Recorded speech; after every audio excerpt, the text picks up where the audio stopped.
સ્વામીના 2624માં જન્મ કલ્યાણક મહોત્સવ નિમિત્તે જૈન સમુદાય દ્વારા ભવ્ય શોભાયાત્રાનું કરાયું આયોજન। આજે વડોદરા શહેરમાં જૈન ધર્મના 24માં તીર્થંકર ભગવાન મહાવીર સ્વામીના 2624માં જન્મ કલ્યાણક મહોત્સવની અત્યંત ભક્તિભાવ અને હર્ષોલ્લાસપૂર્વક ઉજવણી કરવામાં આવી રહી છે।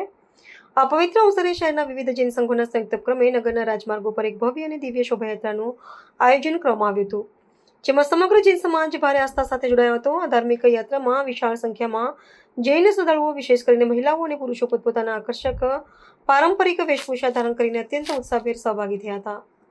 શોભાયાત્રાના સમગ્ર માર્ગ પર શ્રદ્ધાળુઓ દ્વારા ત્રિશલાનંદન વીરકી જય બોલો મહાવીરના ગગનભેદી જય ઘોષ સાથે વાતાવરણને સંપૂર્ણપણે ધર્મમય અને ભક્તિમય બનાવી દેવામાં આવ્યો હતો।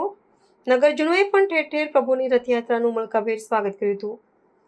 આ પ્રસંગે ઉપસ્થિત શ્રદ્ધાળુઓ અને સમાજના અગ્રણીઓએ પ્રવર્તમાન વૈશ્વિક પરિસ્થિતિનો સંદર્ભ આપતા જણાવ્યું હતું કે જ્યારે વિશ્વના અનેક રાષ્ટ્રો ભયાનક યુદ્ધ અને અશાંતિનો સામનો કરી રહ્યા છે, ત્યારે પ્રભુ મહાવીરનો અહિંસા, સત્ય અને જીવો અને જીવવાદનો સંદેશ સવિશેષ પ્રસ્તુત બની રહે છે।